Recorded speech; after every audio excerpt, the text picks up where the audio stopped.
I stood in the snow outside 1847 Maple Street, staring at the house I'd grown up in, holding the duffel bag that contained everything I owned. Through the frosted window, I could see my mother Linda hanging Christmas stockings on the mantel. The same ones we'd used every year since I was little. But there were only 3 stockings now, and mine wasn't one of them. My keys no longer worked in the front door, the locks had been changed while I was serving overseas, and the woman who gave birth to me had just told me I was no longer welcome in my childhood home. But what she didn't know was that in my pocket, I carried documents that would change everything, documents that proved this house was as much mine as it was hers, and that the money I'd been sending home for 4 years had been stolen from me by the man she chose over her own daughter. Before we jump back in, tell us where you're tuning in from, and if this story touches you, make sure you're subscribed because tomorrow, I've saved something extra special for you. My name is Sarah Michelle Rodriguez, and 6 years ago, I made a decision that would define my entire adult life. I enlisted in the United States Army on my 18th birthday, just 3 months after my father David Rodriguez died suddenly of a heart attack. Dad had been a machinist at the local Ford plant for 22 years, a quiet man who worked double shifts to provide for our family and who never missed one of my soccer games or school plays. He used to tell me that education was the key to breaking free from the cycle of financial struggle that had defined his own childhood, and he'd been saving every penny he could for my college fund since the day I was born. When Dad died, everything fell apart. Mom was working part-time as a substitute teacher, barely making enough to cover groceries, let alone the mortgage payments on our modest 3-bedroom ranch house. The life insurance policy Dad had was enough to cover his funeral expenses and maybe a few months of bills, but it wasn't going to solve our long-term problems. I watched my mother cry herself to sleep every night, watched her stare at the stack of unpaid bills on the kitchen table with a look of complete desperation. I was accepted to Ohio State University with a partial scholarship, but even with financial aid, we couldn't afford the remaining tuition, room and board, and all the expenses that come with college life. That's when I made the decision that would change everything. I walked into the Army recruitment office in downtown Millbrook and spoke with Staff Sergeant Williams about my options. The Army would pay for my college education through the GI Bill, provide me with valuable medical training, and most importantly, give me a steady paycheck that I could send home to help Mom keep our house. I signed up to become a combat medic, drawn to the idea of helping people and saving lives, even in the most dangerous circumstances imaginable. The day I left for basic training at Fort Benning, Georgia, Mom held me so tight I thought she might never let go. She was proud of me for stepping up to help our family, but terrified of what military service might mean for my safety. Dad had always talked about his own father's service in Vietnam and how it had changed him, and Mom worried that the same thing might happen to me. I promised her I'd be careful, that I'd come home safe, and that everything I was doing was for our family's future. Basic training was the hardest thing I'd ever experienced in my life. The physical demands were brutal, the mental pressure was constant, and I was surrounded by drill sergeants who seemed determined to break down every soft civilian instinct I'd ever developed. But I discovered something about myself during those 16 weeks that I'd never known before. I was strong, not just physically, but mentally and emotionally. I could push through pain, exhaustion, and fear in ways that surprised even me. When other recruits were ready to quit, I found reserves of determination I didn't know I possessed. After basic training, I was sent to Fort Sam Houston in Texas for advanced individual training as a combat medic. This was where I learned the skills that would define my military career: how to treat gunshot wounds under fire, how to perform emergency surgery in field conditions, how to keep soldiers alive when they were thousands of miles away from the nearest hospital. The training was intense and sometimes gruesome, but I found myself genuinely good at it. I had steady hands, quick decision-making abilities, and the kind of calm demeanor under pressure that made me effective in crisis situations. Throughout my training, I stayed in constant contact with Mom. I called her every Sunday evening and wrote letters whenever I had free time. She would update me on life in Millbrook, tell me about her substitute teaching assignments, and share news about our neighbors and family friends. I started sending her money from my military pay almost immediately, usually around $800 a month, which was more than half of what I was earning. It felt good to know that my service was directly helping to keep our family home and providing Mom with some financial security. My first deployment came just 18 months after I'd enlisted. I was assigned to Forward Operating Base Chapman in Afghanistan, a remote outpost in Khost Province where American forces were working to train Afghan military personnel and conduct counterterrorism operations. The base was small, housing maybe 200 soldiers, and we were surrounded by mountains and desert that seemed to stretch endlessly in every direction. The living conditions were basic. We slept in temporary housing units, showered in makeshift facilities, and ate mostly military rations. But the real challenge wasn't the discomfort, it was the constant awareness that we were in an active combat zone where danger could materialize at any moment. During my 9 months in Afghanistan, I treated everything from minor injuries and illnesses to catastrophic trauma injuries from IED explosions and gunfire. I learned to work with limited supplies, to make life-or-death decisions in seconds, and to compartmentalize my emotions so I could function effectively even when I was treating soldiers who were barely older than teenagers. There were nights when I lay in my bunk, staring at the ceiling and thinking about Mom back home in Millbrook, wondering if she was proud of what I was doing or if she just wanted me to come home safe. The worst day of my first deployment happened during a routine patrol outside the base perimeter. Our convoy hit an improvised explosive device, and I found myself treating 3 soldiers with severe injuries while under sporadic enemy fire. One of them, a 19-year-old kid from Michigan named Private First Class Johnson, had lost his left leg below the knee and was going into shock from blood loss. I worked on him for almost 40 minutes, applying tourniquets, starting 4 lines, and keeping him conscious while we waited for a medical evacuation helicopter. He kept asking me if he was going to die, and I kept telling him he was going to be fine, that I was going to make sure he got home to see his girlfriend and his parents. When the helicopter finally arrived and we loaded him onto the stretcher, he grabbed my hand and said, "Thank you for saving my life, document." That moment crystallized everything I loved about being a combat medic and everything that made the sacrifices worthwhile. When I returned from Afghanistan, I had 2 weeks of leave before reporting to my next assignment at Fort Campbell in Kentucky. I flew home to Millbrook with a duffel bag full of gifts I'd purchased during my deployment and stories I was eager to share with Mom. But when I walked through the front door of our house, something felt different. Mom seemed distant, almost uncomfortable around me, and she kept making comments about how I'd changed during my time overseas.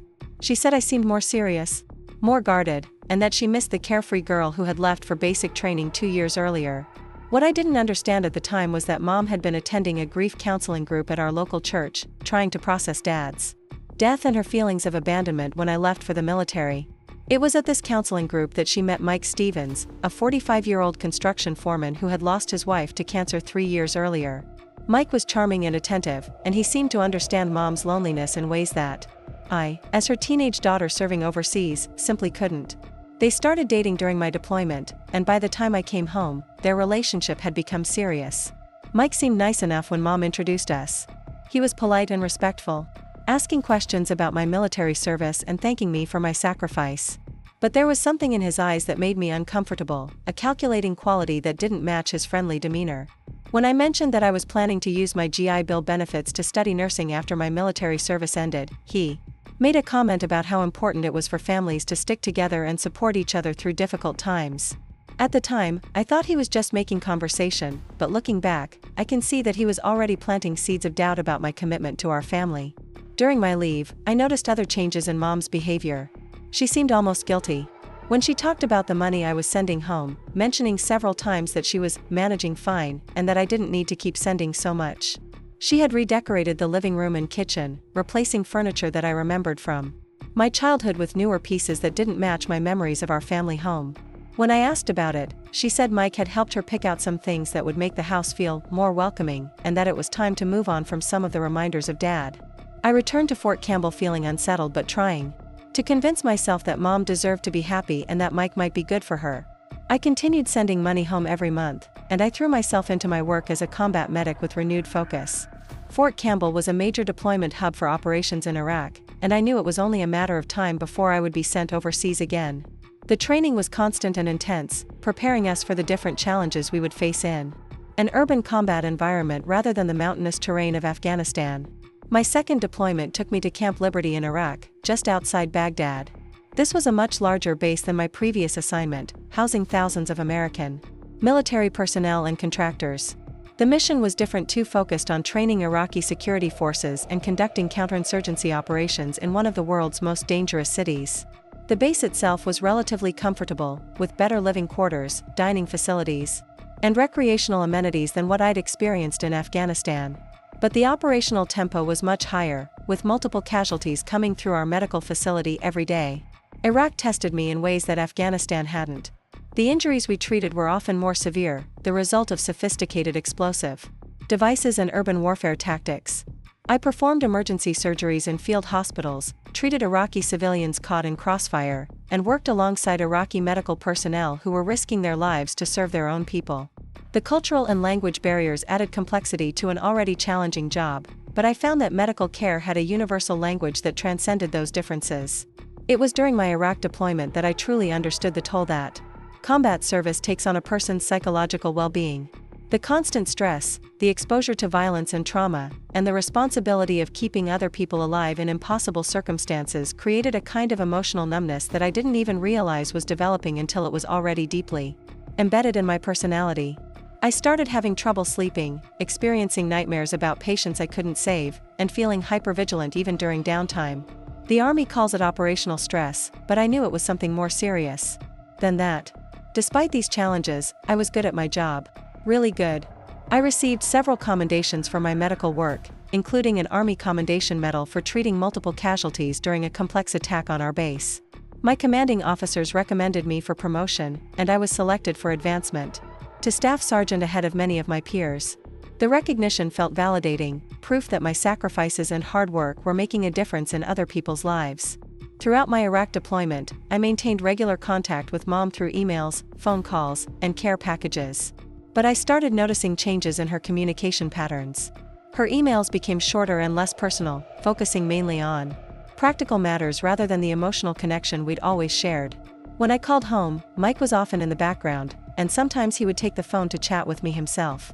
His conversations were always friendly, but he had a way of steering the discussion toward topics that made me uncomfortable, like how difficult it must be for Mom to have me so far away and how much she worried about my safety. Mike also started making comments about my military service that seemed supportive on the surface but carried an undertone of criticism. He would say things like, "I'm sure you're doing important work over there, but nothing is more important than family," or, "Your mom really needs you here at home, you know." When I mentioned my plans to pursue nursing school after my military service, he would nod and say, "That sounds great, but you should probably think about staying close to home where your mom can see you more often." The financial aspect of my relationship with Mom also began to change during my Iraq deployment. She started mentioning that the monthly money I was sending was more than enough and that I should consider saving more for my own future. She said that Mike was helping out with household expenses and that she didn't want me to feel obligated to keep sending so much money home. I appreciated her concern for my financial well-being, but something about the way she brought up the topic felt rehearsed, as if someone else had coached her on what to say. What I didn't know at the time was that Mike had been systematically working to undermine my relationship with Mom from the moment they started dating. He convinced her that my decision to join the military was selfish, that I had abandoned her when she needed me most after Dad's death. He planted seeds of doubt about my mental health, suggesting that combat service was changing me in ways that might make me dangerous or unpredictable. Most insidiously, he convinced Mom that the money I was sending home was a form of guilt payment, my way of trying to make up for choosing the military over my family. Mike had his own financial motivations for wanting to drive a wedge between Mom and me. Preparing and narrating this story took us a lot of time, so if you are enjoying it, subscribe to our channel, it means a lot to us. Now back to the story. He had accumulated significant debt from his previous marriage and divorce, and he saw Mom's house and financial stability as a solution to his problems. The $800 a month I was sending home represented a substantial source of income that he wanted to control and redirect toward his own needs. He convinced Mom to use some of my money for home improvement projects that primarily benefited him, like upgrading the garage where he kept his tools and buying a new truck that he claimed was necessary for his construction work. As my Iraq deployment neared its end, I started making plans for my transition back to civilian life. I had served my initial enlistment period and had the option to re-enlist for additional years or to leave the military and pursue my college education using GI Bill benefits. I had already been accepted to several nursing programs, including one at Ohio State University that would allow me to live close to home while completing my degree. I was excited about the prospect of finally pursuing the education that Dad had always wanted for me and eventually building a career that would allow me to serve people in a different but equally meaningful way. I decided to surprise Mom by arranging for early release from active duty so I could be home for Christmas.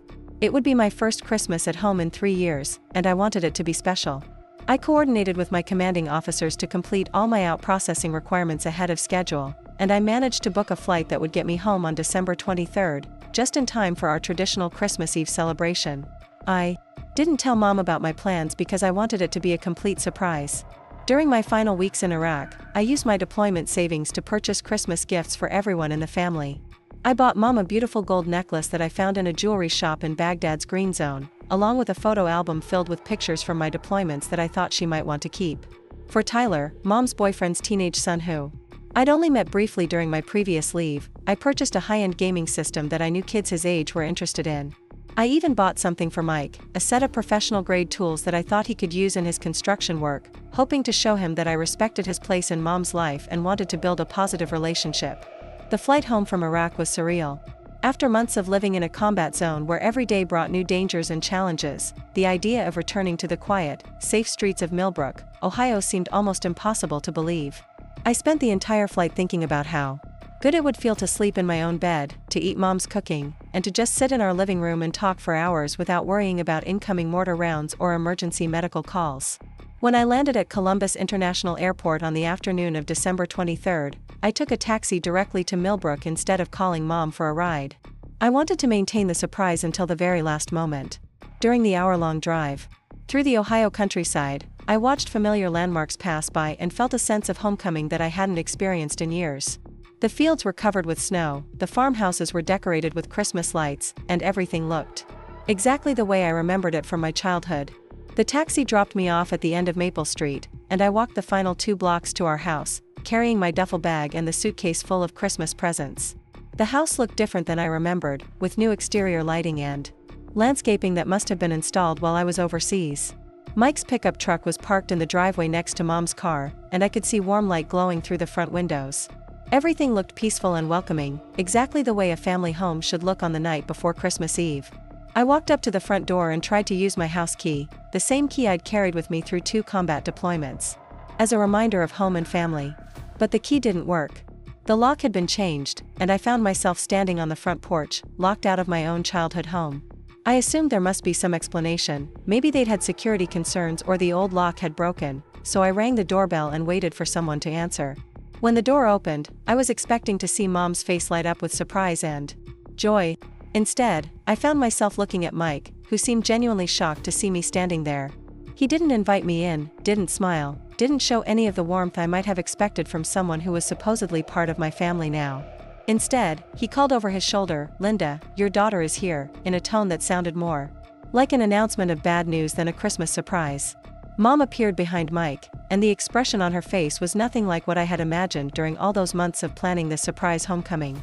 She looked uncomfortable, almost frightened, and she kept glancing back and forth between Mike and me as if she was waiting for someone to tell her what to do. When I smiled and said, "Surprise. I got early leave for Christmas," she didn't return my smile or invite me inside. Instead, she said, "Sarah, we need to talk," in a voice that made my stomach drop with dread. We stood there in uncomfortable silence for what felt like an eternity, the cold December air cutting through my military jacket while Mike blocked the doorway and Mom remained hidden behind him like she was afraid to face me directly. The Christmas lights that decorated our neighbors' houses cast colorful shadows across the snow-covered yard, creating a festive atmosphere that felt completely at odds with the tension radiating from my own front door. I could hear Christmas music playing softly from inside the house, the same Bing Crosby album Mom used to play every year when I was growing up, but instead of filling me with warm memories, it now sounded hollow and mocking. "Can I come inside?" I asked, trying to keep my voice steady despite the growing unease in my chest. "It's freezing out here, and I've got presents for everyone." I gestured toward the suitcase at my feet, hoping that the mention of Christmas gifts might break through whatever strange mood had settled over our family reunion. But Mike didn't step aside, and Mom still hadn't said anything beyond that ominous statement about needing to talk. Mike finally spoke, his voice carrying a tone of authority that I didn't remember from our previous interactions. "Sarah, this isn't a good time. We weren't expecting you, and we have plans for the holidays." The way he said it suggested that I was an unwelcome intrusion rather than a daughter returning home after years of military service. I looked past him to Mom, waiting for her to contradict him, to tell him that of course I was welcome in my own home, but she remained silent, her eyes fixed on the floor. "I'm sorry I didn't call ahead," I said, confusion evident in my voice. "I wanted it to be a surprise. I thought you'd be happy to see me."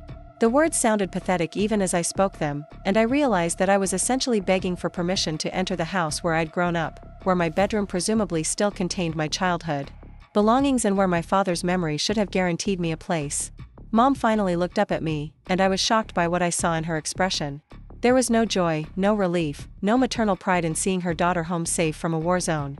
Instead, there was something that looked almost like resentment, mixed with what I could only describe as fear.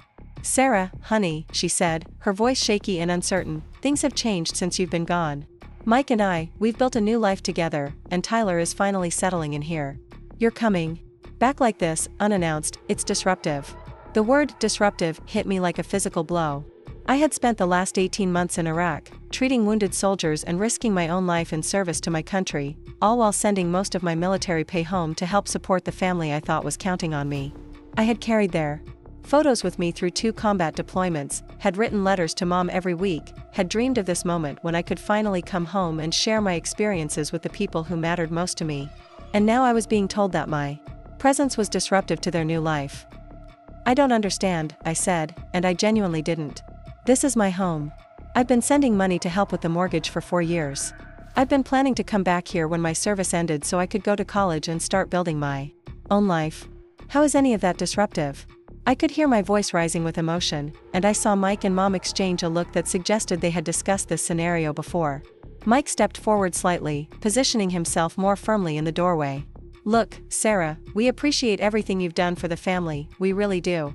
But Linda and I have been talking, and we think it might be better for everyone if you made your own arrangements for housing. The house is getting crowded with Tyler living here now, and frankly, Linda is concerned about how your military service might have affected you. She's heard stories about soldiers coming back with problems, and she doesn't want Tyler exposed to any potential issues." The implication of what he was saying took several seconds to fully register in my mind. He was suggesting that I was somehow dangerous, that my military service had damaged me in ways that made me unfit to be around my own family. I had been prepared for awkwardness, for the natural adjustment period that comes when someone returns from deployment, but I had never imagined that my own mother would view me as a threat to her household. "Problems?" I repeated, my voice barely above a whisper. "What kind of problems are you talking about?" But even as I asked the question, I could see that Mike had already made up his mind about me, and worse, that he had convinced Mom to share his perspective. I thought about all the nights I had lain awake in my bunk in Iraq, wondering if Mom was proud of my service, if she understood the sacrifices I was making for our family's future. Now I realized that instead of pride, my military service had become a source of shame and fear for her. Mom spoke up again, her voice stronger now, as if Mike's presence was giving her courage to say things she might not have been able to say on her own. "Sarah, you have to understand, when you left for the military, it felt like you were abandoning me when I needed you most. Dad had just died, I was struggling financially, and instead of staying home to help me through the worst time of my life, you chose to go off and play soldier with strangers." The phrase, "play soldier," felt like a knife twisting in my chest. I had served my country with honor, had saved lives under enemy fire, had earned the respect of my fellow soldiers and the commendations of my commanding officers. I had missed birthdays, holidays, and family milestones so that I could serve something larger than myself while simultaneously providing financial support for the family I loved. And now that service was being dismissed as playing, as if my 2 combat deployments had been some kind of elaborate game. "I didn't abandon you," I said, fighting back tears that I didn't want them to see. "I joined the military so I could help support us financially and so I could get an education. Everything I did was for our family, for our future." But even as I said the words, I could see that they weren't having any impact on either Mom or Mike. They had constructed a narrative about my service that cast me as the selfish daughter who had prioritized strangers over family, and nothing I could say was going to change that interpretation. Mike nodded as if my response proved his point. "See, that's exactly what I'm talking about. You keep saying you did everything for the family, but you weren't here when Linda needed you. You were thousands of miles away, sending money like that was supposed to make up for not being present when she was grieving and struggling. Money can't replace emotional support, Sarah." The hypocrisy of his statement was breathtaking. This was a man who had entered our family's life years after Dad's death, who had never known my father or understood the values he had instilled in me, lecturing me about emotional support and family loyalty. I wanted to point out that the money I had been sending wasn't just symbolic, that it had kept them from losing the house and had provided genuine financial stability during Mom's most difficult years. But I could see that logic and facts weren't going to win this argument. "Where exactly am I supposed to go?" I asked, the practical reality of my situation beginning to sink in. "I don't have anywhere else to stay. All my belongings are stored in the basement, and I was planning to live here while I applied for college programs." The thought of being homeless on Christmas Eve, after 6 years of military service, seemed surreal and impossible. "There's a nice extended stay hotel out by the highway," Mike suggested with the casual tone of someone discussing dinner plans. "Or maybe you could stay with one of your old friends from high school. I'm sure you'll figure something out. You're a smart girl, and you've been living independently for years now." The dismissive way he spoke about my housing situation made it clear that this wasn't a spur-of-the-moment decision. They had thought this through, had planned for the possibility that I might show up unannounced, and had decided in advance that I wouldn't be welcome in my childhood home. The realization that my own mother had participated in planning my rejection was almost more painful than the rejection itself. I looked directly at Mom, ignoring Mike's presence for a moment and appealing to whatever maternal instincts might still exist beneath the coldness she was displaying. "Mom, please, can we just talk privately for a few minutes? I feel like there's been some kind of misunderstanding here. I love you, and I've missed you so much. I just want to come home and be part of our family again." But Mom shook her head. And when she spoke, her voice carried a finality that made my heart sink. "Sarah, I've made my decision. Mike is right about what's best for our family. You chose your path when you joined the military, and now you need to live with the consequences of that choice. I can't keep enabling your expectation that you can just come and go as you please while the rest of us try to build a stable life." The word "enabling" struck me as particularly cruel, as if my desire to maintain a relationship with my mother was some kind of character flaw that needed to be corrected. I realized that Mike had been working systematically to reframe every aspect of my military service in negative terms, turning my sacrifices into selfishness, my financial support into manipulation, and my love for my family into an unhealthy dependence. Tyler appeared in the hallway behind Mom and Mike, drawn by the sound of voices at the front door. He was taller than I remembered, probably close to 6 feet now, with the lanky build of a teenage boy who hadn't quite grown into his height. When he saw me standing on the front porch, his face lit up with genuine surprise and what looked like happiness. "Sarah," he called out, pushing past Mike to get closer to the door. "I didn't know you were coming home. This is so cool. I've been wanting to tell you about all the stuff that's been happening at school and..." But Mike cut him off with a sharp look and a gesture that clearly meant he should go back to his room. "Tyler, go finish your homework," Mike said in a tone that brooked no argument. "This is a conversation between adults." Tyler looked confused and disappointed, glancing back and forth between Mike and me as if he couldn't understand why there was tension instead of celebration. But he obeyed Mike's instruction and disappeared back into the house, leaving me alone with the two people who were systematically dismantling everything I had believed about my place in this family. The brief interaction with Tyler gave me a glimpse of what this homecoming should have been like, the joy and excitement of a family reunion that I had been imagining for months. Instead, I was standing in the cold, being told that I was unwelcome in my own home by a man who had known my family for less time than I had served in the military. The contrast between Tyler's natural reaction and the orchestrated hostility of Mom and Mike made the situation even more surreal. "I need to get my things from the basement," I said, trying to maintain some dignity in what had become a humiliating situation. "My civilian clothes, my personal belongings, things that belonged to Dad. I assume you haven't thrown everything away." There was an edge to my voice now, a hardness that came from the growing realization that the people I had trusted most had betrayed me in ways I was only beginning to understand. Mike and Mom exchanged another look, and I could see them having some kind of silent communication that excluded me entirely. Finally, Mike nodded reluctantly. "You can come in for 15 minutes to collect your things, but then you need to leave. We have plans for tonight, and we can't have this conversation dragging on indefinitely." The fact that I was being given a time limit to gather my belongings from my childhood home felt like the final insult in a series of devastating blows. But I needed my clothes and personal items, so I swallowed my pride and followed them into the house that no longer felt like home. The interior had been completely transformed since my last visit. The furniture that I remembered from my childhood had been replaced with pieces that reflected Mike's taste rather than my family's history. The walls that used to display family photos now held generic artwork and pictures of Mike's family from his previous marriage. Even the layout had been changed, with Dad's old recliner removed from its place by the window and replaced with a modern sectional sofa that dominated the living room. Most jarring of all, Dad's military memorabilia was nowhere to be seen. The case that had displayed his medals from Vietnam, the flag that had covered his coffin at his funeral, the framed photo of him in his army uniform, all of it had disappeared. When I asked Mom about Dad's things, she said they had been put away for safekeeping because Mike thought it was unhealthy to keep dwelling on the past.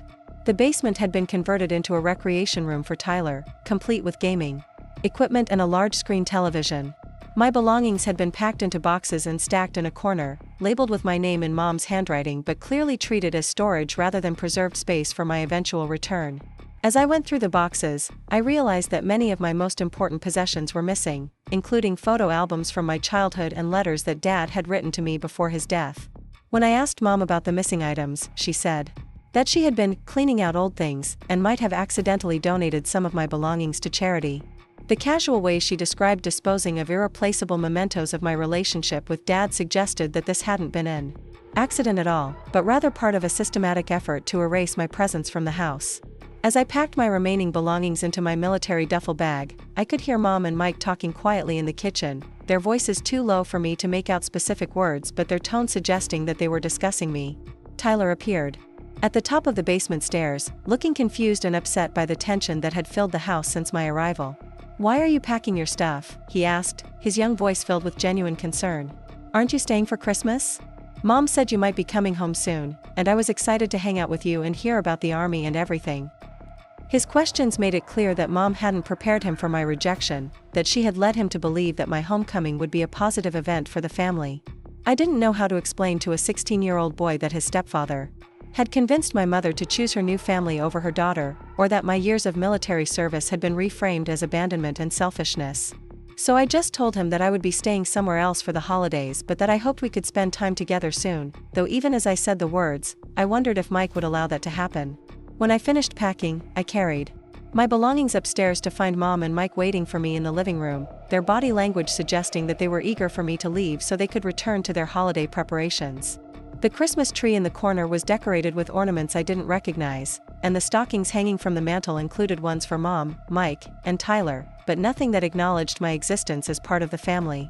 "I guess that's everything," I said, shouldering my duffel bag and trying to process the magnitude of what had just happened. In the space of an hour, I had gone from excited anticipation about a family reunion to the stark reality of being homeless and rejected by the people I loved most. The emotional whiplash was almost too much to comprehend. Mom walked me to the front door, and for a moment, I thought she might say something that would soften the blow of what had transpired, that she might acknowledge the pain she was causing or express some regret about how things had unfolded. Instead, she said, "I hope you understand that this is for the best, Sarah. You need to build your own life now, separate from ours." The finality in her voice made it clear that this wasn't a temporary misunderstanding that could be resolved with time and conversation. This was a permanent severing of our relationship, orchestrated by Mike and accepted by Mom as the price of her new happiness. As I walked away from the house where I had grown up, where I had learned to walk and talk and dream about my future, I realized that I was not just losing my home, but my entire identity as a daughter and a member of a family. The snow was falling harder now, creating a white blanket over the neighborhood where I had played as a child and ridden my bike as a teenager. The houses around me were warm with Christmas lights and filled with families preparing for the holidays, while I walked alone down the sidewalk with everything I owned in a single bag, rejected by the very people I had served and sacrificed for during the most dangerous and difficult years of my life. I found myself standing in the parking lot of Murphy's Diner at 10 o'clock on Christmas Eve, the only establishment in Millbrook that stayed open late during the holidays. Through the frost-covered windows, I could see a handful of other people who, like me, had nowhere else to go on what should have been the most family-oriented night of the year. The irony wasn't lost on me that after surviving 2 combat deployments in some of the most dangerous places on Earth, I was now facing my most devastating defeat in my own hometown, at the hands of people who shared my blood. The extended stay hotel that Mike had so casually recommended was completely booked, as were the 2 other motels within a 30-mile radius. The desk clerk at the last place I called explained apologetically that Christmas Eve was always their busiest night, filled with travelers trying to reach family destinations or people who had been displaced by various family dramas. I was apparently not the only person whose holiday plans had gone catastrophically wrong, though I suspected my particular brand of rejection was relatively unique. I ordered coffee and sat in a corner booth, trying to make sense of what had just happened while figuring out my immediate practical needs. My phone battery was dying, I had nowhere to sleep, and every business in town would be closed for the next 2 days. The Christmas gifts I had carefully selected and transported from Iraq were still in my suitcase, now seeming like pathetic reminders of how completely I had misunderstood my place in my family's life. The waitress, a woman in her 50s named Carol, whom I vaguely remembered from my high school days, eventually approached my table with the kind of gentle concern that suggested she recognized my distress. "Honey, you've been sitting here for 2 hours nursing that same cup of coffee. Are you alright? Do you need me to call someone for you?" Her kindness was such a stark contrast to the coldness I had just experienced that I nearly broke down, crying right there in the diner. I explained my situation in the most general terms possible, telling her that I was a local girl who had been serving in the army and that my family situation had changed while I was deployed. Carol's expression shifted from concern to something approaching outrage when she realized that I was essentially homeless on Christmas Eve after returning from military service. "That's just not right," she said firmly. "Nobody should be alone tonight, especially not someone who's been serving our country." Carol made some phone calls to people she knew in town, trying to find someone who might have a spare room or couch where I could stay for a few nights. Her efforts were touching, but ultimately unsuccessful, as most people already had holiday guests or were traveling themselves. However, her kindness reminded me that not everyone in Millbrook shared Mike's perspective on my military service, and that there were still people who valued what I had done for my country. While Carol was making calls, I used the diner's Wi-Fi to reach out to the one person I knew I could trust completely, my best friend Jessica Martinez, who had stayed in Millbrook while I was serving overseas. Jess had been my closest friend since elementary school, and she was one of the few people who truly understood my family dynamics and the sacrifices I had made by joining the military. More importantly, she was working as a nurse at Millbrook General Hospital and would understand the medical training and experiences that defined so much of my military service. When Jess received my text message explaining that I was stranded at Murphy's Diner on Christmas Eve, her response was immediate and characteristically direct. "What the hell happened? I'm finishing my shift in an hour and coming to get you. Don't move." Her unwavering loyalty was exactly what I needed in that moment, a reminder that not all relationships in my life had been poisoned by Mike's influence or complicated by conflicting loyalties. Jessica arrived at the diner still wearing her hospital scrubs, her long black hair pulled back in the practical ponytail she favored during her nursing shifts. When she saw me sitting alone with my military duffel bag and suitcase, her expression went through a rapid succession of emotions: surprise, confusion, anger, and finally, protective determination. Jess had always been fierce when it came to defending the people she cared about, and I could see that characteristic fire building in her dark eyes. "Start from the beginning," she said, sliding into the booth across from me and signaling Carol for coffee. "Tell me everything that happened. And don't leave anything out." So I did, recounting the entire devastating encounter with Mom and Mike, from the changed locks to the accusations about my mental health to the systematic erasure of my presence from our family home. As I talked, Jess's expression grew progressively darker, and by the time I finished, she was clenching her fists on the table. "That son of a bitch," she said, her voice low but vibrating with anger. "I never liked Mike from the moment your mom started bringing him around town. There was always something calculating about him, like he was sizing up what everyone had and figuring out how he could benefit from it. But I never thought he would go this far, or that your mom would let him manipulate her into treating you like this." Jess's validation of my instincts about Mike was enormously comforting. During the months leading up to my deployment, I had tried to convince myself that my discomfort with him was just protective jealousy over Mom's new relationship, or anxiety about changes in our family dynamic.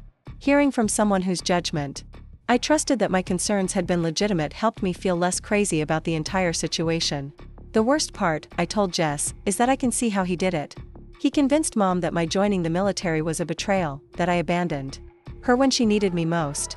He reframed every sacrifice I made as selfishness, every dollar I sent home as guilt money rather than genuine support. And somehow, he made her believe that my combat experience has turned me into someone dangerous who can't be trusted around family." Jessica shook her head in disgust. "Your mom knows better than that. She raised you, she knows what kind of person you are. The fact that she's letting some man she's known for 3 years override 18 years of knowing her own daughter is just unforgivable." Her anger on my behalf was validating, but it also highlighted the magnitude of what I had lost. This wasn't just a temporary misunderstanding that could be resolved with better communication. This was a fundamental betrayal that had destroyed the foundation of my most important relationship.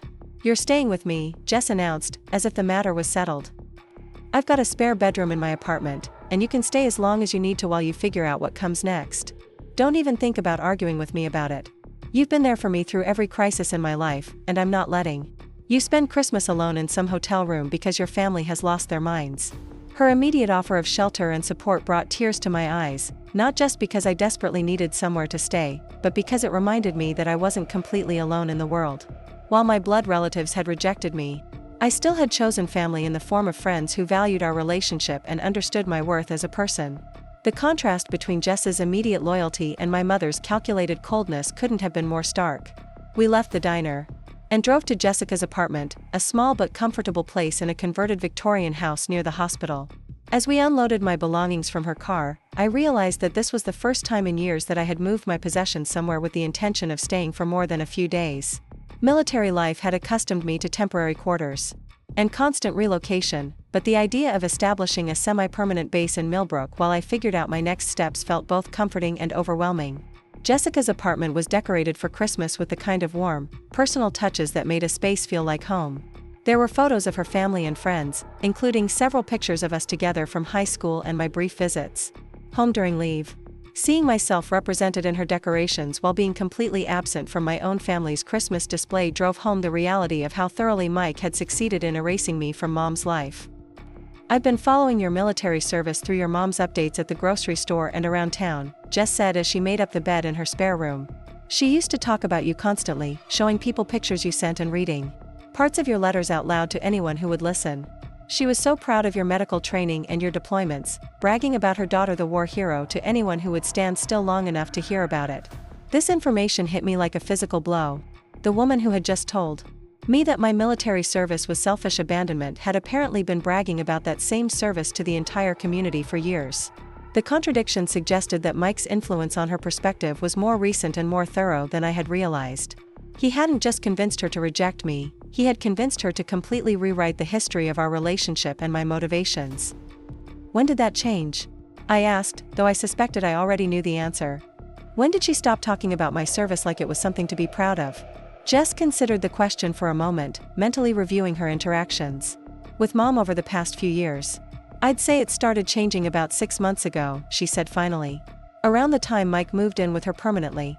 Suddenly, when people asked about you, she would get this uncomfortable look and change the subject.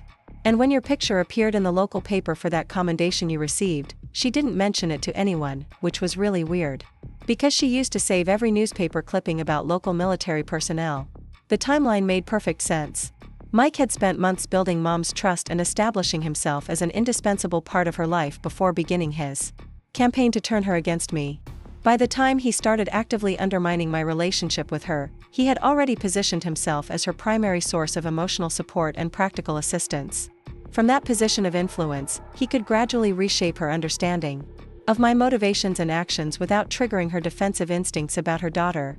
"There's something else you should know," Jess said, her tone becoming more serious.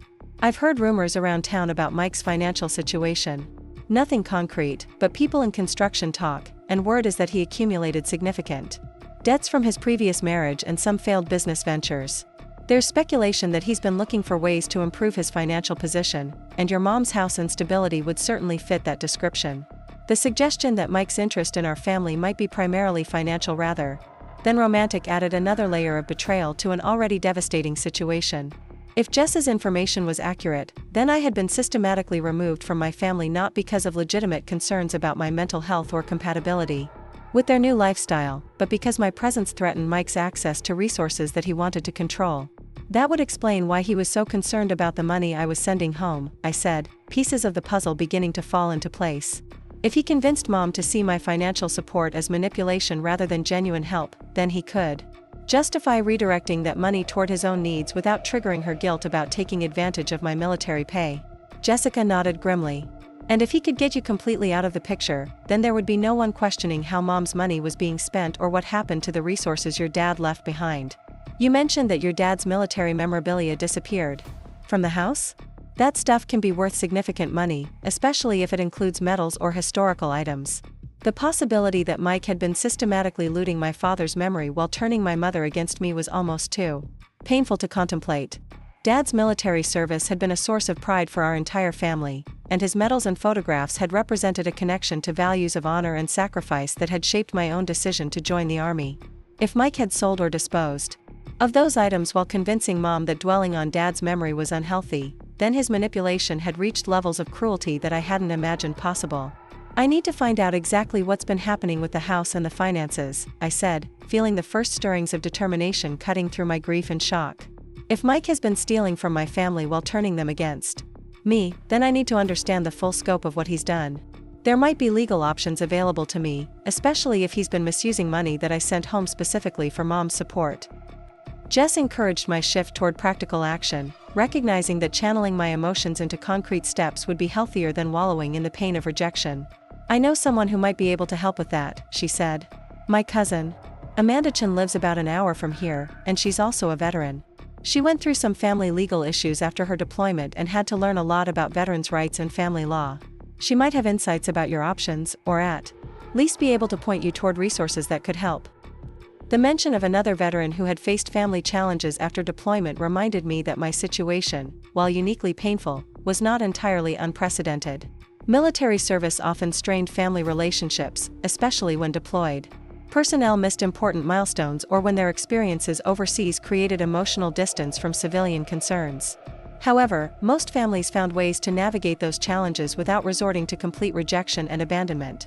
"There's also the question of Tyler," I said, thinking about my teenage half-brother's confused reaction to the tension surrounding my arrival. "He seemed genuinely happy to see me, and it's clear that he doesn't understand why Mike and Mom were treating me like a threat. If Mike is manipulating Mom's perceptions about me, he might be doing the same thing with Tyler, trying to turn him against me before he's old enough to form his own judgments." Jessica's expression softened when I mentioned Tyler. She had met him a few times when he visited Mom's workplace, and she had always spoken favorably about his intelligence and good nature. "Tyler's a good kid," she agreed. "And he's at an age where he's starting to question authority and form his own opinions about right and wrong. If Mike is trying to manipulate him the same way he manipulated your mom, Tyler might be more resistant to those efforts, especially if he has positive memories of you from before the manipulation started." The possibility that I might be able to maintain some kind of relationship with Tyler, even if Mom remained under Mike's influence, offered a small glimmer of hope in an otherwise devastating situation.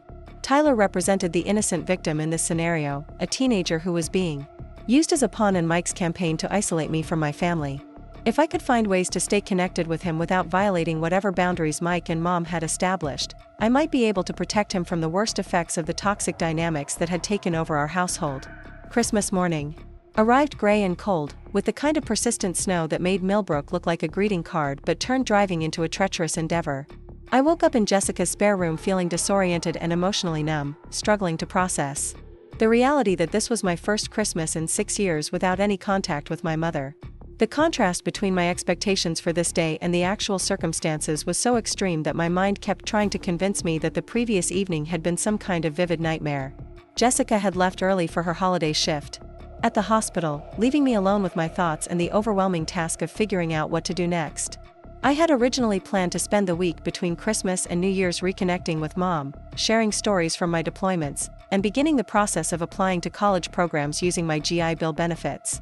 Instead, I was facing the prospect of rebuilding my entire life plan from scratch while dealing with the emotional devastation of losing my family. I spent the morning making phone calls to various organizations that provided services to veterans, trying to understand what resources might be available to someone in my situation. The conversations were both helpful and heartbreaking, as I discovered that family rejection and housing instability among returning veterans were unfortunately common problems. Several organizations offered counseling services, legal referrals, and temporary financial assistance, but none could address the fundamental issue of losing the family relationships that had sustained me through years of dangerous deployments. One particularly helpful conversation was with a social worker at the Veterans Administration who specialized in family reintegration issues.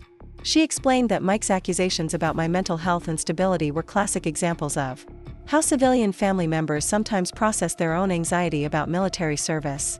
Family members who don't understand military culture often develop fears about PTSD and combat trauma that are disproportionate to the actual risks, she explained. Sometimes those fears are exploited by people who have their own agenda for wanting to exclude the veteran from family dynamics. Her clinical description of my situation was oddly comforting, as it provided a framework for understanding Mom's behavior that didn't require me to accept that she had simply stopped loving me. If Mike had systematically fed her fears about military service while positioning himself as the expert on family stability and security, then her rejection of me might be based on manufactured concerns rather than genuine assessment of my character or mental health. The social worker also provided information about legal resources available to veterans facing family conflicts, particularly regarding property rights and financial disputes. If you've been contributing financially to family expenses and have documentation of those contributions, you may have legal standing to challenge certain decisions about family property, she explained. It's worth consulting with an attorney who specializes in veterans' family law to understand your options. By mid-afternoon, I had compiled a list of concrete steps I could take to address my situation: contact Amanda Chen for advice about veterans' legal rights, gather documentation of my financial contributions to the family, research my legal standing regarding the family house, and explore options for challenging any misuse of money I had sent home. Having a plan of action helped me feel less powerless. About my circumstances, even though the emotional pain of losing my mother remained as acute as ever, Jessica returned from her hospital shift in the early evening, bringing takeout Chinese food and updates from her day. "I mentioned your situation to a few of my coworkers who have military backgrounds," she said. "Apparently, family conflicts after deployment are common enough that the hospital has protocols for referring veterans to appropriate resources. One of the doctors gave me contact information for a legal aid organization that specifically helps veterans with family issues." The fact that military family conflicts were common enough to warrant hospital protocols was both reassuring and deeply sad. It meant that I wasn't alone in facing rejection and manipulation from family members who should have been supporting my transition back to civilian life, but it also highlighted how frequently military service extracted costs that extended far beyond the obvious risks of combat deployment. "There's something else," Jessica said, her tone becoming more cautious. "I ran into Mrs. Williams at the grocery store this afternoon. You remember her, the elderly lady who lives next door to your mom? She asked me how you were doing and seemed surprised when I mentioned that you were staying with me instead of at home. She said she thought it was strange that your mom had been talking about expecting you home for Christmas, but then she didn't see any signs of celebration or family reunion at the house." Mrs. Dorothy Williams had been our neighbor for over 20 years, and she had known our family since before I was born. She was the kind of observant elderly person who noticed changes in neighborhood patterns and who had always taken a protective interest in the families around her. If she had been expecting to see signs of my homecoming and was surprised by my absence, it suggested that Mom's rejection of me might not have been as long planned as Mike had tried to make it seem. "Did Mrs. Williams say anything else?" I asked, sensing that Jessica was holding back some information. "You look like there's more to this story." Jessica hesitated for a moment, as if she was debating whether to share something that might be painful for me to hear. "She mentioned that she's been worried about your mom's decision-making lately," Jessica said carefully.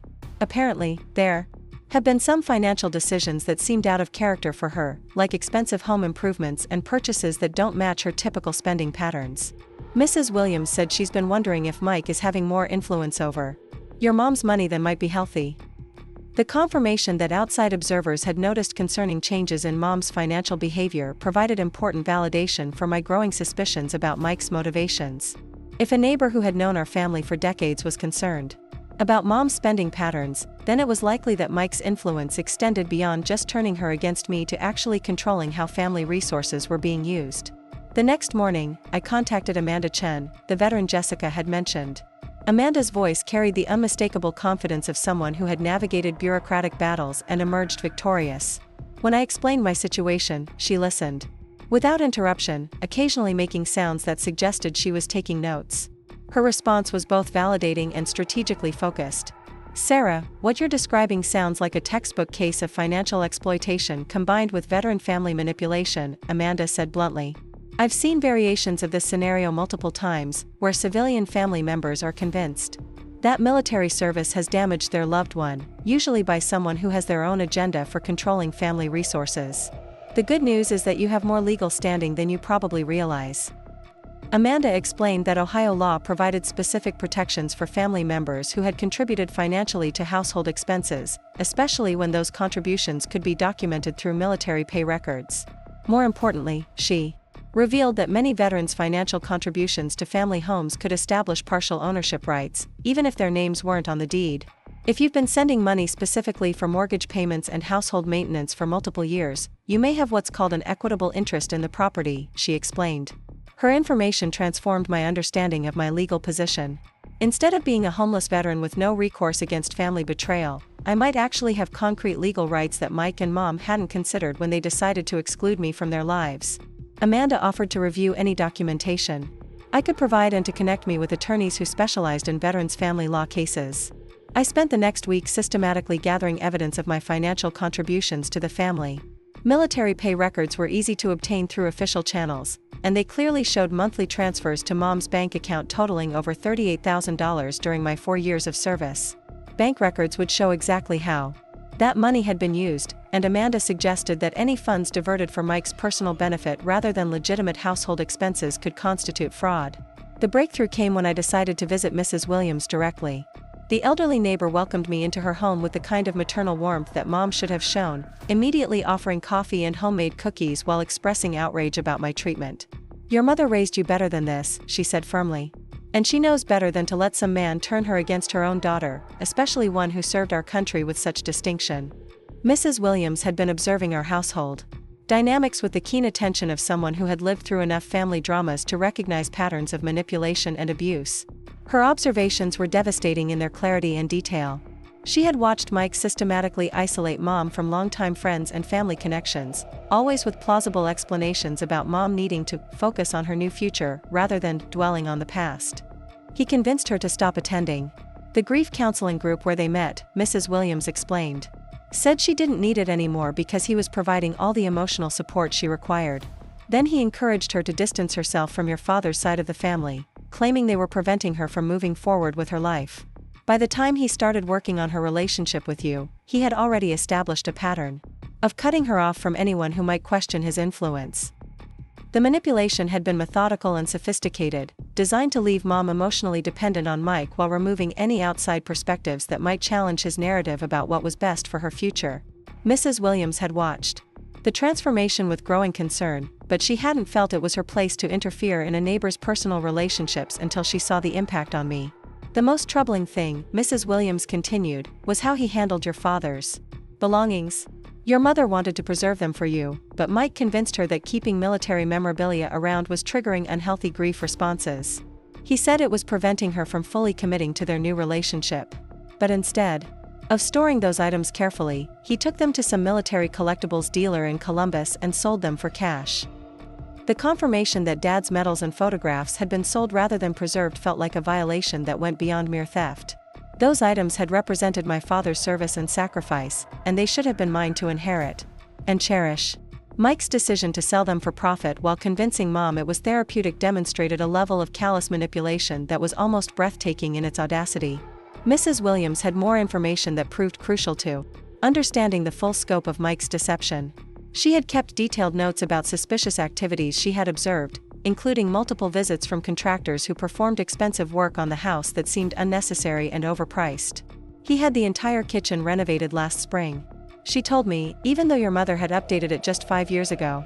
The workers told me it was a $15,000 project, which seemed excessive for what they were actually doing." The timeline of the kitchen renovation coincided with a period when I had been sending additional money home to help with what Mom described as unexpected household expenses. Now I realized that my deployment savings had been used to fund Mike's home improvement projects rather than the emergency repairs Mom had claimed were necessary. The pattern suggested systematic misuse of my financial contributions for Mike's benefit while he simultaneously worked to convince Mom that my support was manipulative and unwelcome. Armed with Mrs. Williams's observations and my own financial documentation, I contacted Rebecca Foster, an attorney who specialized in veterans' family law. Rebecca reviewed my case materials with the thorough attention of someone who understood both the legal complexities and the emotional stakes involved in veteran family disputes. Her assessment was encouraging and infuriating in equal measure. "Based on the evidence you've provided," Rebecca said during our consultation, "I believe you have multiple legal claims against both your mother and her boyfriend. Your financial contributions to the household establish equitable ownership rights in the property. The misuse of your money for non-essential improvements could constitute fraud, and the sale of your father's belongings without your consent might qualify as theft of inheritance." Rebecca explained that Ohio law recognized financial contributions to family property as creating ownership interests, even when the contributor's name wasn't on official documents. "My 4 years of mortgage and household expense payments could entitle me to a significant portion of the home's equity, especially since those contributions had been made with the explicit understanding that I would have a place in the family home after my military service ended." More importantly, Rebecca believed that Mike's systematic manipulation of Mom to achieve financial control could be challenged as elder abuse, even though Mom wasn't technically elderly. When someone uses emotional manipulation to isolate a person from their support systems and then exploits that isolation to gain control over financial resources, that constitutes a form of abuse that courts take very seriously, she explained. The legal strategy Rebecca proposed was comprehensive and calculated to maximum impact. Rather than simply demanding my rights to the property, we would file a lawsuit that exposed the full scope of Mike's manipulation and financial exploitation. The case would include claims for fraud, conversion of assets, breach of fiduciary duty, and intentional infliction of emotional distress. More importantly, it would require Mike and Mom to account for every dollar I had sent home and explain how it had been used. The discovery process will be particularly damaging to them, Rebecca explained with obvious satisfaction. We'll subpoena bank records, contractor receipts, and documentation of all major financial decisions made during the period of your military service. If Mike has been diverting your money for personal use while convincing your mother that your contributions were manipulative, that pattern will become undeniably clear once we examine the actual financial records. The lawsuit also included a demand for the immediate return of my father's military memorabilia or compensation for its value if the items had been sold. Rebecca had researched the potential value of Dad's medals and service records, discovering that Vietnam-era military collectibles could be worth thousands of dollars, especially if they included combat awards or historical documentation. Filing the lawsuit felt like crossing a point of no return in my relationship with Mom, but it also felt like the first meaningful action I had taken since returning from deployment. For too long, I had been passive in the face of Mike's manipulation, trying to maintain family harmony and hoping that love and loyalty would eventually prevail over his calculated interference. Now I was fighting back with the same strategic thinking and determined execution that had made me successful as a combat medic. The initial legal papers were served on Mom and Mike just 2 weeks after Christmas, delivered by a sheriff's deputy, who found them at home on a Thursday morning. According to the deputy's report, Mike answered the door and became visibly agitated when he realized what the documents contained. Mom remained in the background during the service, apparently too shocked to fully process what was happening. Within hours of being served, Mom called me for the first time since my Christmas Eve rejection. Her voice was shaky and confused, alternating between anger and what sounded like genuine bewilderment. "Sarah, what is this lawsuit about? Why are you trying to take our house away from us? I don't understand how things have gotten to this point." The conversation was painful but necessary, giving me the opportunity to explain exactly how Mike had manipulated her perceptions while systematically exploiting my financial contributions to the family. I walked her through the timeline of his influence, from his arrival in her life through his gradual isolation of her from other relationships to his reframing of my military service as abandonment rather than sacrifice. "Mom, you used to be proud of my service," I said, my voice steady despite the emotional weight of the conversation. "You bragged about me to everyone in town, saved newspaper clippings about my commendations, and told people that I was serving our country with honor. Mike convinced you to see all of that as selfishness instead of sacrifice, and he did it so he could control the money I was sending home and eliminate anyone who might question his influence over your decisions." I could hear Mom crying softly on the other end of the phone, and for a moment, I thought she might acknowledge what had been done to our relationship. But then Mike's voice became audible in the background, coaching her responses and reminding her of the narrative they had constructed about my mental health and unreliability. By the end of the conversation, Mom had returned to her defensive position, insisting that Mike was protecting her from my unstable behavior, and that the lawsuit proved how military service had damaged my judgment. The legal discovery process proceeded exactly as Rebecca had predicted, revealing a pattern of financial exploitation that was even more extensive than I had imagined. Bank records showed that Mike had used my monthly contributions to pay for luxury items including a new truck, expensive tools, and recreational equipment, while allowing Mom to believe that the money was being used for essential household expenses. He had also opened credit cards in Mom's name and used them to fund additional personal purchases, creating debt that would ultimately become her responsibility. Most damaging to Mike's position was evidence that he had been planning to sell the house and move to his hometown in Kentucky, taking Mom away from Millbrook and all her remaining connections to her previous life. Real estate documents showed that he had already contacted agents about listing the property and had been researching homes in his preferred location. The timeline of these activities overlapped with his escalating campaign to turn Mom against me, suggesting that removing me from the family had been part of a broader strategy to gain complete control over her life and assets. The breakthrough in the case came when Mrs. Williams provided a detailed statement about conversations she had overheard between Mike and Mom regarding their plans for my homecoming. According to her testimony, Mike had explicitly told Mom that they needed to get rid of Sarah permanently because my presence would interfere with their financial plans and because I might discover how they had been using my money. He said that Sarah was too smart and too stubborn to accept a secondary role in the family, Mrs. Williams testified.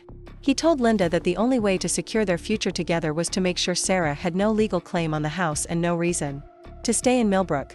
He specifically mentioned that military training had made Sarah dangerous, and that Linda should be afraid of what might happen if Sarah discovered how her money had been spent.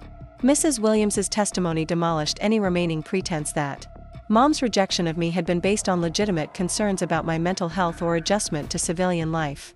It proved that Mike had orchestrated the entire confrontation with the deliberate goal of driving me away permanently while maintaining control over resources that rightfully belonged to me. The final phase of the legal battle unfolded rapidly once the evidence of Mike's manipulation became undeniable. Faced with bank records that showed systematic misuse of my money and testimony that exposed his calculated campaign to destroy my relationship with Mom, Mike's attorney advised him to negotiate a settlement rather than face a trial that would result in criminal charges for fraud and theft. The settlement negotiations revealed the full scope of what Mike had stolen from my family. In addition to the $38,000 in direct financial contributions that had been misused, he had sold Dad's military memorabilia for over $12,000 and had accumulated nearly $20,000 in debt using Mom's credit. The total financial damage exceeded $70,000, not including the emotional harm caused by his manipulation and the destruction of my relationship with Mom. Rebecca structured the settlement to achieve multiple objectives beyond mere financial recovery. Mike was required to leave the house immediately and move out of state, with legal restrictions preventing him from contacting Mom or me for a minimum of 5 years. He was also required to provide a detailed accounting of how every dollar of my money had been spent and to return any of Dad's belongings that he still possessed. Most importantly, the settlement included provisions for Mom to receive counseling to help her understand how she had been manipulated and to begin processing the damage that Mike's influence had caused to our family relationships. The counseling was structured as a condition of her retaining ownership of the house, ensuring that she couldn't simply ignore the psychological aspects of what had been done to her. The day Mike moved out of the house was surreal and satisfying. In equal measure, I stood with Mrs. Williams on her front porch, watching as he loaded his belongings into a rental truck with the assistance of 2 friends who seemed eager to complete the task as quickly as possible. He never looked in our direction or acknowledged our presence, but his body language conveyed the defeat and resentment of someone whose carefully constructed scheme had collapsed under legal scrutiny. Mom stood in the doorway of the house, watching Mike leave with an expression that seemed to combine relief, confusion, and profound sadness. For the first time since Christmas Eve, she looked like the woman I remembered from my childhood, smaller and more vulnerable without Mike's dominant presence shaping her reactions and responses. When Tyler appeared beside her, putting his arm around her shoulders in a gesture of protection and support, I felt the first genuine hope I had experienced in months. The process of rebuilding my relationship with Mom proved to be gradual and sometimes frustrating, requiring patience and forgiveness that didn't come easily after such profound betrayal. The counseling sessions revealed the sophisticated psychological manipulation that Mike had employed, using techniques of isolation, gaslighting, and emotional dependency that are commonly seen in abusive relationships. Understanding the mechanisms of his manipulation helped both Mom and me comprehend how our relationship had been systematically destroyed by someone who viewed us as obstacles to his financial security rather than people deserving of respect and consideration. Tyler emerged as an unexpected ally in the healing process, providing a perspective that helped bridge the gap between Mom's experience and mine. He had observed Mike's manipulation from a unique vantage point, old enough to understand the dynamics at play but young enough to avoid being fully indoctrinated into Mike's version of events. His accounts of conversations he had overheard and changes he had witnessed provided crucial context for understanding how the manipulation had progressed over time. "I never liked how Mike talked about you when you weren't around," Tyler told me during one of our early conversations after the settlement. "He would say things that didn't match what I remembered about you from before he came into our lives. It always felt like he was trying to convince Mom and me that you were a different person than the sister I actually knew." The financial recovery from the settlement enabled me to pursue my original plans for college and career development, but with a deeper understanding of the importance of protecting my interests and maintaining independence. I enrolled in the nursing program at Ohio State University, using my GI Bill benefits to cover tuition while living in campus housing that provided both privacy and community with other students who shared my commitment to academic achievement. The experience of fighting for my rights and exposing Mike's manipulation had revealed strengths and capabilities that went beyond my military training. I discovered that I could navigate complex legal processes, build strategic alliances with people who shared my values, and persist through emotional challenges that might have defeated someone with less determination and resilience. These skills would prove valuable throughout my nursing education and subsequent career in healthcare. Most importantly, the entire ordeal taught me the critical importance of documentation, boundaries, and maintaining relationships with people who value integrity over convenience. I learned to recognize the warning signs of manipulation and exploitation, knowledge that would help me protect not only myself but also other veterans and vulnerable individuals who might face similar challenges in their own families and communities. Today, I work as a trauma nurse at a major medical center, specializing in emergency medicine and veteran care. The clinical skills I developed as a combat medic translated seamlessly to civilian healthcare, and my experience with family manipulation has made me particularly effective at recognizing and addressing cases where patients may be victims of financial or emotional abuse. My military service, which Mike tried to weaponize against me, ultimately became the foundation for a career that allows me to serve others while maintaining the independence and self-respect that he tried to destroy. Mom and I have rebuilt our relationship, though it will never be exactly what it was before Mike's interference. The trust that was broken requires ongoing effort to maintain, and there are still moments when I can see the lasting effects of the manipulation she endured. However, we have learned to communicate more openly about our needs and expectations, and we have established boundaries that protect both of us from future exploitation. Tyler has become one of my closest family relationships, a young man whose loyalty and moral clarity helped save our family during its darkest period. He is now in college himself, studying business with a focus on ethics and legal compliance, inspired partly by his observations of how financial manipulation can destroy families and communities. His commitment to integrity and justice gives me hope for the future and reminds me that even in the midst of betrayal and trauma, it is possible to find allies who share your values and support your growth. The house on Maple Street remains in Mom's possession, but it has been transformed from a site of manipulation and control into a place where honest communication and mutual respect can flourish. Dad's military memorabilia, recovered through the legal settlement, once again occupies a place of honor in the living room, serving as a reminder of the values of service and sacrifice that Mike tried to pervert for his own benefit. Looking back on the entire experience, I recognize that Mike's betrayal, while devastating at the time, ultimately forced me to develop a strength and independence that I might never have discovered otherwise. The young woman who stood on that snowy porch on Christmas Eve, rejected and homeless despite years of military service, was transformed through the process of fighting back into someone who could navigate complex challenges and emerge victorious. The most important lesson I learned was that family loyalty must be earned through respect and consideration, not demanded through manipulation and guilt. The people who deserve a place in your life are those who value your contributions, support your growth, and stand by you during difficult times. Blood relationships mean nothing if they are not supported by genuine care and mutual respect.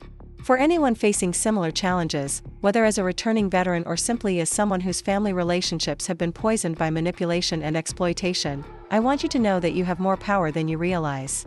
Document everything, seek professional help when needed, and never accept treatment that diminishes your worth or denies your contributions. You have the right to demand respect, to protect your interests, and to build relationships based on honesty rather than manipulation. Your service, your sacrifices, and your value as a person cannot be erased by people who choose to prioritize their own comfort over your well-being.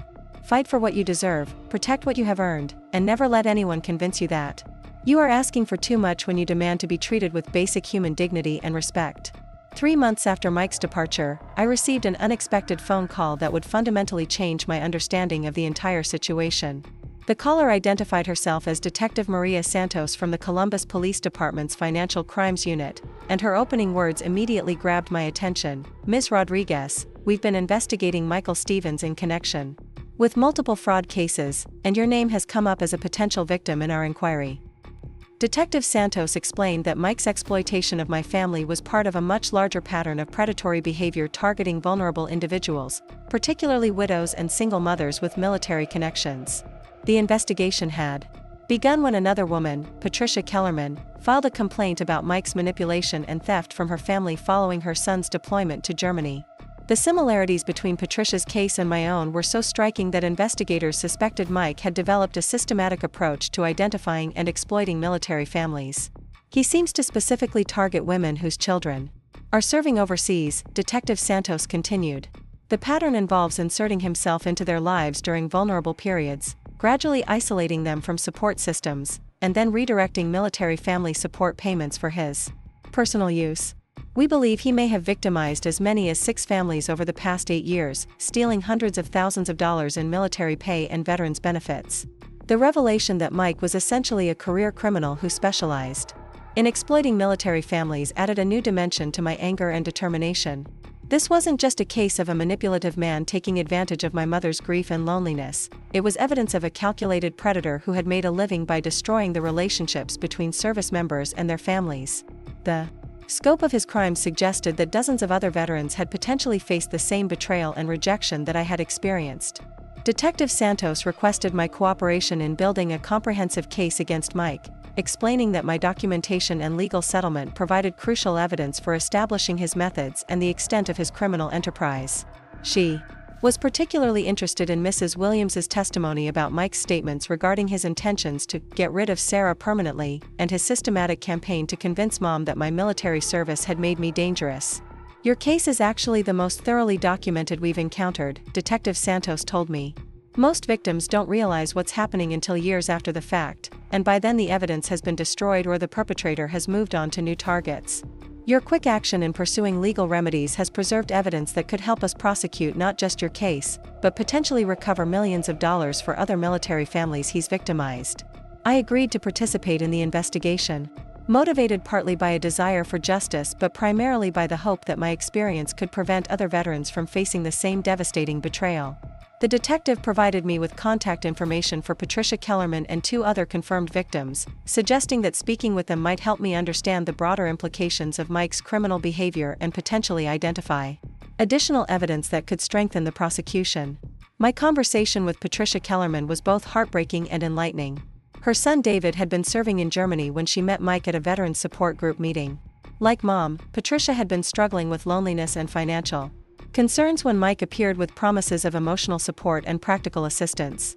The progression of their relationship followed an almost identical pattern to what had happened in my family: gradual isolation from existing support systems, systematic undermining of her relationship with her deployed son, and eventual financial exploitation that left her nearly bankrupt. He told me that David was being selfish by staying overseas instead of coming home to help me, Patricia explained during our phone conversation. He convinced me that military service was just an excuse for young people to avoid family responsibilities, and that David's decision to extend his deployment showed that he didn't really care about my well-being. By the time David came home on leave, Mike had me so convinced that my son was abandoning me that I barely spoke to him during his visit. Patricia's story revealed additional tactics that Mike employed to maximize his financial exploitation of military families. He had convinced her to cash out her late husband's life insurance policy and invest the money in a construction business that he claimed would provide steady income for their future together. The business was entirely fictitious, existing only on paper, while Mike used the invested funds for personal expenses including gambling debts and luxury purchases. The worst part, Patricia continued, was how he made me complicit in pushing David away.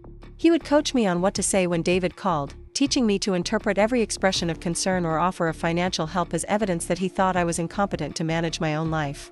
Mike convinced me that the only way to prove my independence and strength was to reject David's support and rely entirely on our relationship. The psychological manipulation Patricia described was even more sophisticated than what I had observed in my own family. Mike had not only turned her against her son but had made her an active participant in the destruction of their relationship, ensuring that she would feel too guilty and ashamed to reach out for help when his exploitation became obvious. This strategy also made it less likely that deployed service members would discover what was happening to their families until significant damage had been done. Detective Santos arranged for me to meet with the other confirmed victims, and their stories revealed the full scope of Mike's criminal enterprise. Each case involved military families facing some form of vulnerability, recent deaths, financial struggles, mental health challenges, or relationship difficulties. Mike seemed to have an uncanny ability to identify these vulnerabilities and exploit them with precision and calculation. Sarah Thompson, whose daughter was serving in Afghanistan, described how Mike had convinced her to sell her house and move into a rental property that he managed, ostensibly to reduce her housing costs and provide better security. In reality, Mike had been collecting both her rent payments and pocketing the proceeds from the sale of her house, leaving her with no equity and no housing security when his scheme was finally exposed. Jennifer Walsh's case involved the theft of her son's educational benefits, with Mike convincing her to redirect GI Bill payments to accounts that he controlled under the pretense of managing her son's college fund more effectively. By the time Her son returned from deployment and attempted to access his education benefits. Mike had stolen over $40,000 that should have funded his college education. The common thread running through all these cases was Mike's ability to reframe military service as a form of abandonment or selfishness, turning proud military families against their own service members while positioning himself as the only person who truly understood and supported the civilian family members. This psychological manipulation was so effective that many of his victims continued to defend him even after his financial crimes were exposed, unable to accept that their new relationships had been built entirely on lies and exploitation. As the criminal investigation progressed, I found myself becoming an unofficial advocate for other military families facing similar challenges. Detective Santos connected me with military family support organizations, where I began speaking about the warning signs of financial exploitation and the importance of maintaining independent verification of family financial decisions even when deployed overseas. These speaking engagements revealed that Mike's type of predatory behavior was unfortunately common in military communities, where deployment schedules and geographic separation created opportunities for exploitation that didn't exist in civilian families. Many military families had experienced some form of financial abuse or manipulation, often perpetrated by individuals who specifically targeted the unique vulnerabilities created by military service. The military community needs to understand that our service can make our families targets for predators, I explained during one presentation to a group of deploying soldiers. The same sacrifice and dedication that makes us effective service members can be weaponized against us by people who view our commitment to duty as an opportunity for exploitation.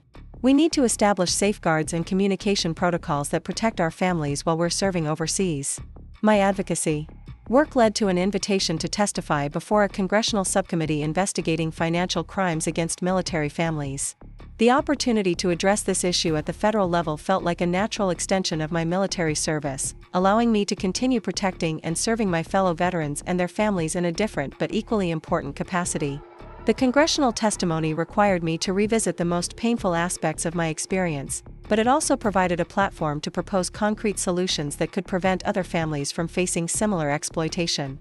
I recommended enhanced financial literacy training for military families, mandatory background checks for individuals seeking access to military spouse support groups, and improved communication protocols between deployed service members and their families. Military families sacrifice enough in service to our country, I told the subcommittee members. They shouldn't have to sacrifice their financial security and family relationships to predators who view their service as an opportunity for personal gain. We need systematic changes that protect the people who protect all of us. The subcommittee's final report included several of my recommendations, leading to new policies requiring financial institutions to provide enhanced fraud protection for military families and mandating background checks for certain support group facilitators. While these changes couldn't undo the damage that Mike and others like him had caused, they represented meaningful progress in protecting future military families from similar exploitation. Meanwhile, Mike's criminal trial proceeded through the court system with methodical thoroughness. The prosecution had built an overwhelming case based on financial records, victim testimony, and evidence of his systematic pattern of targeting military families. His defense attorney attempted to portray him as a man whose good intentions had been misunderstood, but the volume and consistency of evidence made this argument untenable. The trial itself was both satisfying and emotionally exhausting. Seeing Mike in handcuffs and prison clothing provided a visual representation of justice that helped validate the trauma he had caused to multiple families. However, listening to the detailed evidence of his manipulation and exploitation also forced me to relive some of the most painful moments of my own experience. Mom attended several days of the trial, sitting quietly in the gallery as prosecutors presented evidence of how thoroughly she had been manipulated and exploited. I could see her processing the scope of Mike's deception, finally understanding that her rejection of me had been the result of calculated psychological manipulation rather than legitimate concerns about my military service or mental health. The most powerful moment of the trial came when Tyler testified about his observations of Mike's behavior in our household. At 18 years old, Tyler had developed into an articulate and confident young man whose testimony provided crucial insights into how Mike's manipulation had affected our entire family dynamic. Mike always made sure that Sarah looked bad in comparison to himself, Tyler explained to the jury.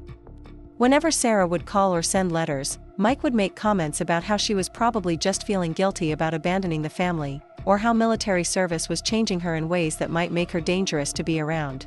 He never said these things when Sarah was actually present, but he would plant these ideas in Mom's mind when she was feeling lonely or worried.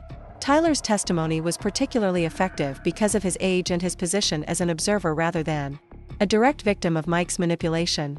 His account of Mike's behavior provided an objective perspective that helped the jury understand how systematic and calculated the psychological abuse had been. The jury deliberated for less than 4 hours before returning guilty verdicts on all charges: fraud, theft, elder abuse, and conspiracy. The judge sentenced Mike to 12 years in federal prison and ordered him to pay restitution totaling over $400,000 to his various victims. While no amount of money could fully compensate for the emotional damage he had caused, the financial recovery would help restore some stability to the families he had victimized. More importantly, Mike's conviction and imprisonment sent a clear message to other potential predators that targeting military families would result in serious consequences. The case received significant media attention within military communities, helping to raise awareness about this type of exploitation and encouraging other victims to come forward with their own experiences. The aftermath of Mike's conviction created space for genuine healing within my own family. With the criminal proceedings completed and the financial restitution beginning to flow back to his victims, Mom and I were finally able to focus on rebuilding our relationship without the shadow of ongoing legal battles and criminal investigations. The process of reconciliation was neither quick nor simple. Mom had to confront not only the reality of how thoroughly she had been manipulated, but also the fact that her manipulation had led her to reject and abandon her own daughter during one of the most vulnerable moments of my life. The guilt and shame she felt about her role in Mike's scheme sometimes made it difficult for her to accept my offers of forgiveness and renewed relationship. "I don't know how you can even look at me," Mom said during one of our early conversations after Mike's sentencing. "I chose a criminal over my own daughter. I let him convince me that your service to our country was somehow selfish and wrong. I don't know how I can ever make up for what I did to you." The counseling that had been mandated as part of our legal settlement proved crucial in helping both of us navigate the complex emotions surrounding our reconciliation.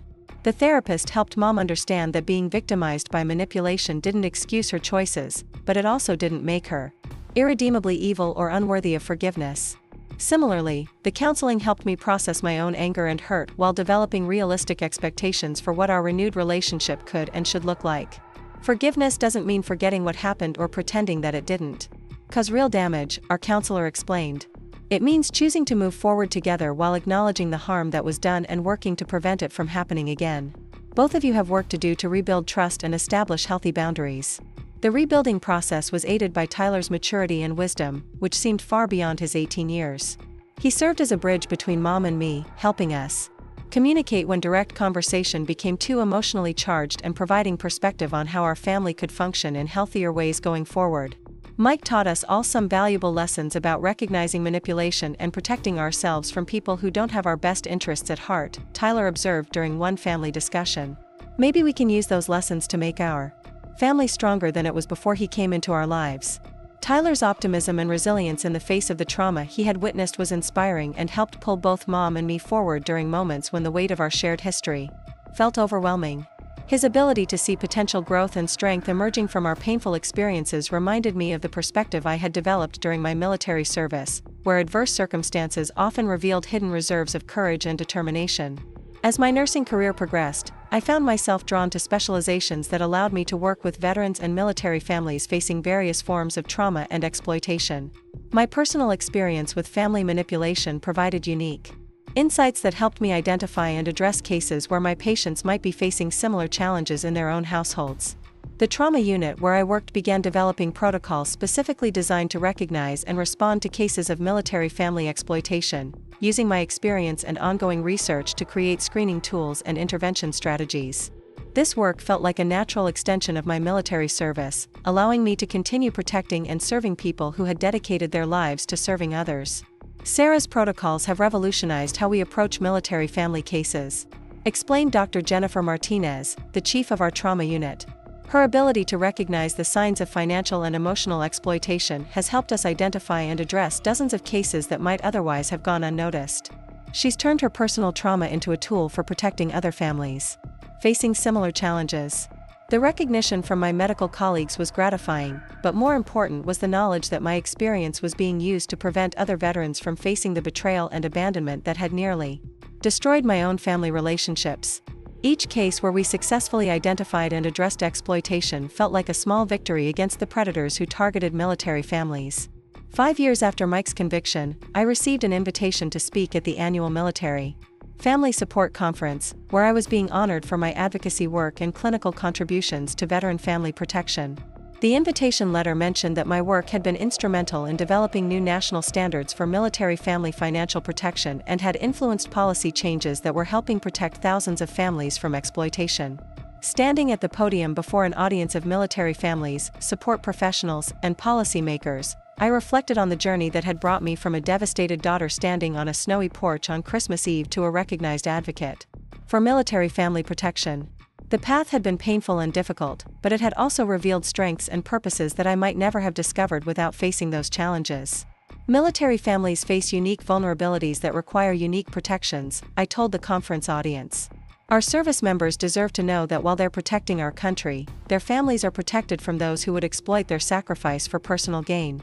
We owe them nothing less than our complete commitment to safeguarding the relationships and resources that sustain them through their service. The standing ovation that followed my speech was meaningful, but the real reward came afterward when several military family members approached me to share their own stories of exploitation and recovery. Their experiences reminded me that Mike's predatory behavior was unfortunately common, but also that determined advocacy and systemic change could make a real difference in protecting vulnerable families. Today, I continue working as a trauma nurse while maintaining my advocacy efforts and serving on several committees dedicated to military family protection. Mom and I have developed a relationship that is different from what we had before Mike's manipulation, but it is built on honesty, respect, and mutual understanding of the importance of maintaining boundaries and communication. Tyler has graduated from college and is working as a financial advisor specializing in helping military families protect their assets and plan for their futures. His decision to focus his career on preventing the type of exploitation our family experienced feels like the completion of a circle, transforming our trauma into a source of protection for others. The house on Maple Street has become a gathering place for our rebuilt family, but it now includes additional security measures and financial safeguards that protect Mom from future exploitation.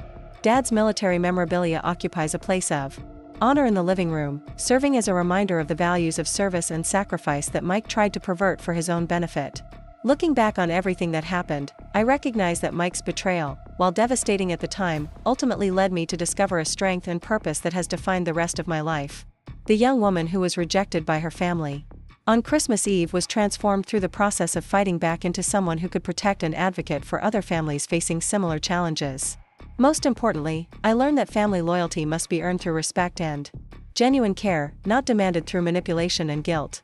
The people who deserve a place in your life are those who support your growth, value your contributions, and stand by you during difficult times, regardless of blood relationships or historical connections. For anyone facing betrayal by people they trusted, whether in family relationships or other contexts, I want you to know that you have more power than you realize to change your circumstances and protect your interests. Document everything, seek professional help when needed, and never accept treatment that diminishes your worth or denies your contributions to others' lives. Your service, your sacrifices, and your value as a person cannot be erased by people who choose to prioritize their own comfort over your well-being.